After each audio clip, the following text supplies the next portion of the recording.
Hi this is जय and welcome to मैंसॉब्स। ये है हमारा पॉलिनोमियल का लेक्चर 3। इससे पहले 2 लेक्चर आ चुके हैं। अगर आपने उसे नहीं देखा है तो लास्ट में आप उसे क्लिक करके आई बटन पे देख सकते हो। और आज इस लेक्चर 3 में हम देखने वाले हैं रिलेशनशिप्स। किसके बीच में? The relationships between zeros and coefficient of polynomial. Polynomials के जो जीरोस होते हैं और जो कॉफिशिएंट है, इनके बीच में एक डायरेक्ट रिलेशनशिप है। उसी को आज इस लेक्चर में समझने वाले हैं और कुछ क्वेश्चन को सॉल्व करेंगे। अब जिन्हें जीरोस और कॉफिशिएंट के बारे में नहीं पता है पॉलिनोमियल के, तो उनके लिए एक बार थोड़ा सा मैं समराइज करवा दे रहा हूँ कि अगर हमारे पास एक एग्जांपल लेते हैं, पी एक्स पॉलिनोमियल है 2x माइनस का 2। तो ये पॉलिनोमियल x वेरिएबल के साथ है। अगर हमें इसका जीरोस फाइंड करना है पी एक्स का, मीन्स इस पॉलिनोमियल में वेरिएबल x की जगह पे क्या रखे कि पॉलिनोमियल का वैल्यू 0 बन जाए। तो अगर हम यहाँ पे x की जगह पे 1 रख दें, तो इस पॉलिनोमियल में 2 इंटू का 1 माइनस का 2, इस पॉलिनोमियल का जो वैल्यू है वो बन जाएगा जीरोस। मीन्स कह सकते हैं कि जो जीरो है पॉलिनोमियल पी एक्स का, वो है 1। वेरिएबल का वो वैल्यू जो पॉलिनोमियल को 0 बना दे। हमने वेरिएबल x की जगह पे 1 रखा, पॉलिनोमियल हमारा 0 बन गया। मीन्स हम कह सकते हैं इस पॉलिनोमियल का जो जीरोस है वो है हमारा 1। ठीक है। अब ऐसे ही समझ लेते हैं कि पॉलिनोमियल में कोफिशिएंट क्या होता है। तो देखो, अगर मैं यहाँ पे एक और एग्जांपल लिख दूं, एक क्वाड्रेटिक पॉलिनोमियल मैं लिख रहा हूँ 4x स्क्वायर प्लस का 5x माइनस का 3।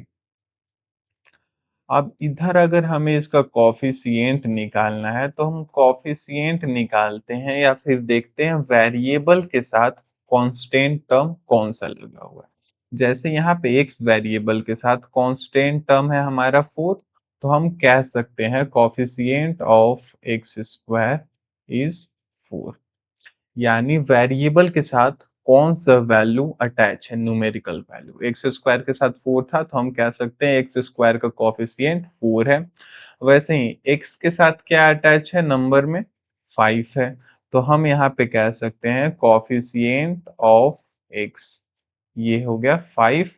और यहाँ पे जो हमारा कांस्टेंट टर्म है जिसके साथ कोई भी वेरिएबल नहीं है, वो है हमारा माइनस का 3। तो माइनस का 3, हालांकि इस माइनस 3 के साथ वेरिएबल एक्स है जिसका पावर 0 है, तो ये 1 में कन्वर्ट हो जा रहा है। तो हम यहाँ पे समझ चुके हैं कि कॉफिशिएंट मीन्स उस वेरिएबल के साथ न्यूमेरिकल वैल्यू क्या अटैच है, और इधर जीरोस मीन्स वेरिएबल का वो वैल्यू जो पॉलिनोमियल को 0 बना दे। तो ये जो जीरो है और ये जो कॉफिशिएंट है पॉलिनोमियल का, इनके बीच में है direct relation. The zeros of a polynomial are directly related to its coefficient। अब ये कैसे रिलेटेड हैं जीरोस और पॉलिनोमियल के कॉफिशिएंट, इसे समझने के लिए यहाँ पे एक एग्जांपल को आपको समझना होगा। अगर मैं यहाँ पे एक जनरल फॉर्म दे दूं, जैसे एग्जांपल में अगेन क्वाड्रेटिक ही लेता हूँ, तो क्वाड्रेटिक पॉलिनोमियल का जो जनरल फॉर्म होता है वो होता है ए एक्स स्क्वायर प्लस का बी एक्स प्लस का सी। तो देखो, एक चीज मैं बता रहा हूँ, क्वाड्रेटिक पॉलिनोमियल में जो डिग्री होता है 2। क्वाड्रेटिक पॉलिनोमियल का डिग्री 2 होता है। डिग्री 2 का मतलब ये है कि जब आप क्वाड्रेटिक पॉलिनोमियल का ग्राफ बनाओगे तो वो पैराबोला के शेप में बनेगा, अपवर्ड या डाउनवर्ड फेस। और वो ना एक्स एक्सिस को 2 पॉइंट पे टच करेगा मैक्सिमम। या फिर डिग्री 2 है तो इसके मैक्सिमम जीरोस हमारे 2 होंगे। ठीक है। तो एक जीरोस को हम बोलते हैं अल्फा और दूसरे जीरोस को बोलते हैं बीटा। ठीक है। क्वाड्रेटिक पॉलिनोमियल के मैक्सिमम 2 जीरो हो सकते हैं।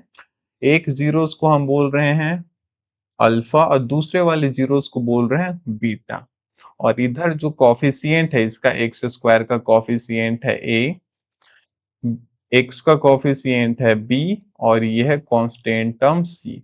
तो ये जो अल्फा बीटा है जीरोस और इधर जो कॉफिशिएंट है ए बी सी, इनके बीच में एक डायरेक्ट रिलेशनशिप्स है। ठीक है, आ जाओ यहाँ पे समझते हैं क्या है। अगर हमारे पास क्वाड्रेटिक पॉलिनोमियल है एक्स स्क्वायर प्लस का बी एक्स प्लस का सी, तो इसके दो जीरोस होंगे, एक जीरो है अल्फा और दूसरा वाले जीरो को हम बोल रहे हैं बीटा। तो ये जो अल्फा और बीटा का सम है, यानी sum of zeros alpha plus beta, दोनों जीरोस का अगर जो सम करें हम, तो वो मिलता है कॉफिशिएंट के, मीन्स एक्स वाले term over coefficient of X square, जिसे हम बोल रहे हैं माइनस का बी बाई ए। ऊपर में देखो, बी मतलब एक्स वाले के साथ जो हमारा कांस्टेंट टर्म था, और ए मतलब एक्स स्क्वायर के साथ जो था।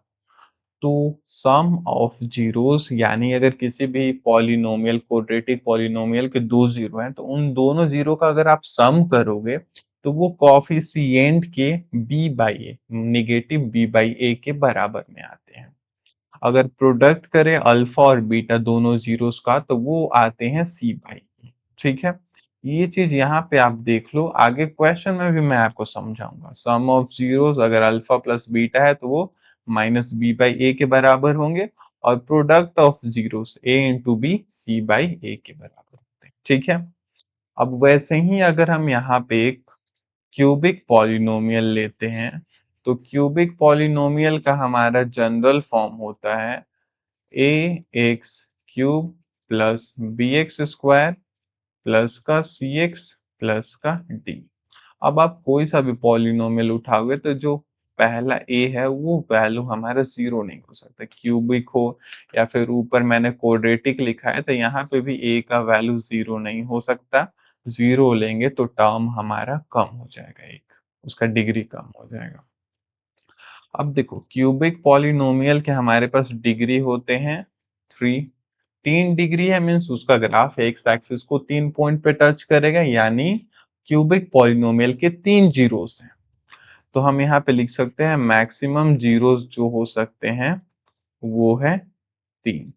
अब इन जीरोस को, पहले वाले को अल्फा बोलते हैं, दूसरे वाले को बीटा बोलते हैं, और तीसरे वाले जीरोस को बोलते हैं हम गामा। ठीक है, क्यूबिक पॉलिनोमियल के तीन जीरोस अल्फा बीटा गामा। अब क्यूबिक पॉलिनोमियल के कॉफिशिएंट देखोगे, तो यहाँ पे देखो, एक्स क्यूब का कॉफिशिएंट है हमारे पास ए, ये है इसका कॉफिशिएंट एक्स क्यूब का। बी है एक्स स्क्वायर का कॉफिशिएंट, सी है एक्स वाले टर्म का कॉफिशिएंट, और डी है हमारा कांस्टेंट टर्म। ठीक है, तो ये जो कॉफिशिएंट और इनके जीरोस हैं, ये आपस में डायरेक्टली रिलेटेड हैं, ए comma B comma C comma D.